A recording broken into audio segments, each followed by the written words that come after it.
हाँ जी, देखो last day असी थ्योरम की सी एग्जिस्टेंस थ्योरम। नेम तो ही क्लियर है कि there is exist a basis for every finite dimensional vector space. अगर कोई वेक्टर स्पेस फाइनाइट डिमेंशनल है तो उनका बेस हमेशा एग्जिस्ट करेगा ही करेगा। इनका असी प्रूफ भी बहुत अच्छी तरह कर लिया सी। और नेमिंग थ्योरम्स है, इस तो बाद जिन्नियां भी 3-4 थ्योरम्स है पेपर लिए बहुत इंपॉर्टेंट है। नैक्सट अपने को आ रही है थ्योरम नंबर 18। ये सेम बेसिस थ्योरम वांगी है, जस्ट थोड़ा जहा फर्क है। देखो if V be a vector space over F be a finite dimensional vector space. Finite dimensional का मतलब होंगे कि number of elements in the basis are finite. Then a finite set B is the basis of V if and only if every element of V can be written uniquely as a linear combination of the elements of B. देखो पहला असी basis लिए conditions कीतियां सी कि कोई भी set basis कदों बनता किसी वैक्टर स्पेस का। पहला सैट लीनियर इंडिपेंडेंट होना चाहिए, दूसरा जोड़ा लीनियर स्पैन ऑफ बी जी वी दे इक्वल होनी चाहिए है। इन्होंने दोनों कंडीशनस उन्हें एक सिंगल कंडीशन च लिख लिया कि बी वी का बेस कदों बनेगा when every element of B can be uniquely written as a linear combination of the elements of B.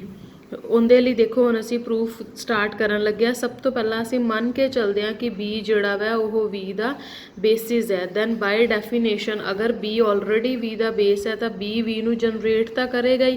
That means we का हर एलीमेंट जो है वो बी दे लीनियर कंबीनेशन च लिखिया जाएगा। हुण मैं एक प्रूव करना है कि अगर किसी एलीमेंट नू लीनियर कंबीनेशन च लिखिया भी जाता ना तो वो यूनीकली लिखिया जाऊगा। मतलब अगर कोई एलीमेंट एक्स है, मन के चलते हैं उन्होंने दो वेज नाल लिखिया जा सकता है। पहला है α1 x1 plus α2 x2 plus αn xn। उस ही एलीमेंट की दूसरी रिप्रजेंटेशन भी x1 x2 xn दे विच दिती हुई है ना। देखो लैफ्ट साइड सेम है, राइट साइड भी सेम होएगी। Therefore α minus beta i α1 minus β1 x1 plus α2 minus β2 x2 plus so on up to αn minus βn xn। ये भी क्या आ गया 0।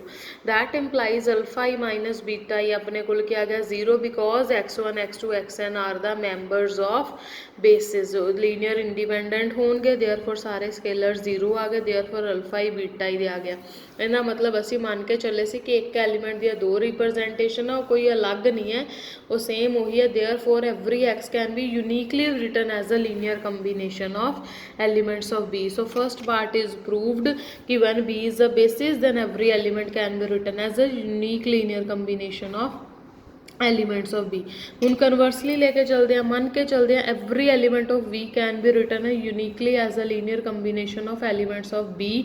तो प्रूव की करना है, फिर उस केस च बी की है बेसिस। बेसिस प्रूव करन दी दो कंडीशनस होंदियां। पहला the set should be linearly independent, second है linear span of B is equal to V. Linear combination तो ऑलरेडी दिता होया, that means we need just to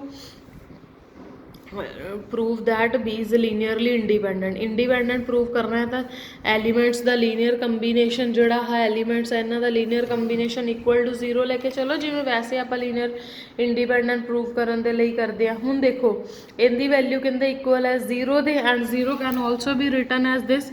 इनका मतलब 0 दी ही दो तरह दी रिप्रजेंटेशन हो गई कि 0 नूं इस तरीके नाल भी लिखा जा सकता है और 0 ने इस तरीके नाल भी। जद कि असी की किया है कि every element has a unique representation, that mean सारे स्केलर 0 होंगे। सो बी की बन गया बेसिस। ठीक है, उस तो नैक्सट अपने को एक नोट या क्रॉलरी नहीं कह सकते, पेपर दे विच अलग तो ये चीज़ आएगी कि असी सब तो पहला असी ये किया फस्ट थ्योरम असी की एग्जिस्टेंस थ्योरम कि every vector space has a basis. ठीक है, फिर असी कहा कि अगर बी बेस है तो उनका हर एलीमेंट जोड़ा वैक्टर स्पेस का हर एलीमेंट जो है वो यूनीकली रिटर्न किया जाएगा as a linear combination of elements of B.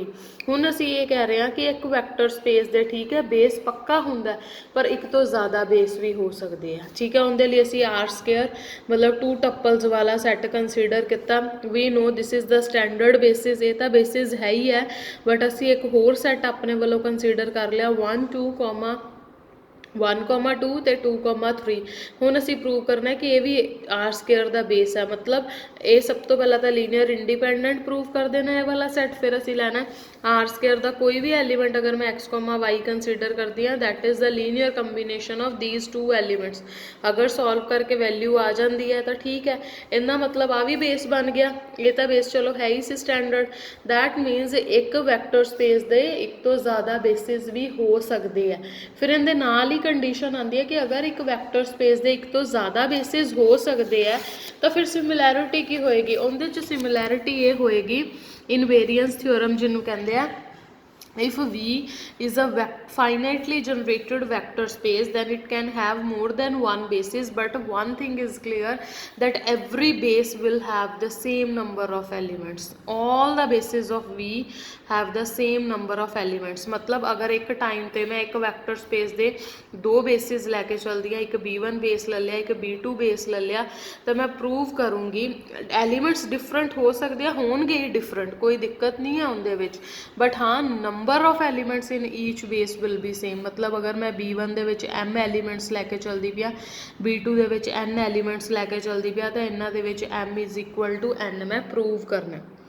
उनके लिए मन के चलते M is not equal to N, then if possible अगर अच्छा M N दे इक्वल नहीं है फिर कोई तो एक वड्डा होएगा दोनों चो, मन के चलते M is greater than N। उस केस च देखो हुण B2 भी बेसिस है B1 भी बेसिस है, क्योंकि B2 बेसिस है तो B1 दे अगर B2 नूं मैं बेस अज्यूम, वैसे दोनों ही बेसिस है।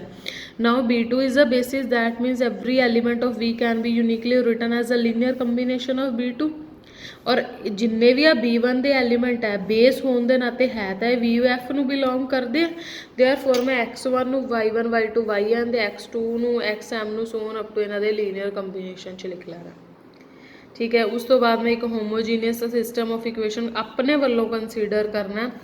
M वेरीएबल्स लैने हैं Z1 Z2 ZM और N इक्वेशनस लैनी है, वेरीएबल आवे कोफिशिएंट सेम रहेंगे। ठीक है, हुण देखो ये किनिया N इक्वेशनस है जिन्हां च M वेरीएबल है, और एक फॉर्मूला तुसीं हमेशा याद रखना है, when number of variables are more than number of equation then equations will have a non trivial solution also. जदों भी कभी वेरीएबल ज़्यादा होन इक्वेशनां घट होन तो उनका एक non trivial solution non zero solution जरूर आता है। मन के चलते हैं इस इक्वेशन का सोल्यूशन की है α1 α2 αm, अगर सोल्यूशन है तो सैटिस्फाई करेगा। ठीक है, उस तो बाद जस्ट की करना वै, इन्हों पहले वाली इक्वेशन Y1 नाल मल्टीप्लाई कर दो, सैकेंड वाली Y2 नाल, लास्ट वाली YN नाल एडअप करोगे, सॉल्व करके तुहाडे कोल क्या आ जाएगी वैल्यू 0। ठीक है, क्लियर है इत्थे तक। वेयर α1 α2 αm मैं की लिते सी नॉन ट्रिवियल सोल्यूशन है, मतलब नॉन जीरो सोल्यूशन है, मतलब ये सारे जीरो नहीं है। उस केस तो फिर सैट लीनियरली डिपेंडेंट हो गया, जबकि ये गलत है। मैं तो स्टार्टिंग च बेस लैके चली है, for being a basis it should be linearly independent, therefore what we have assumed is wrong, therefore M is not greater than N। Similarly I can prove M is not less than N, therefore only one condition that is left with us is M is equal to N।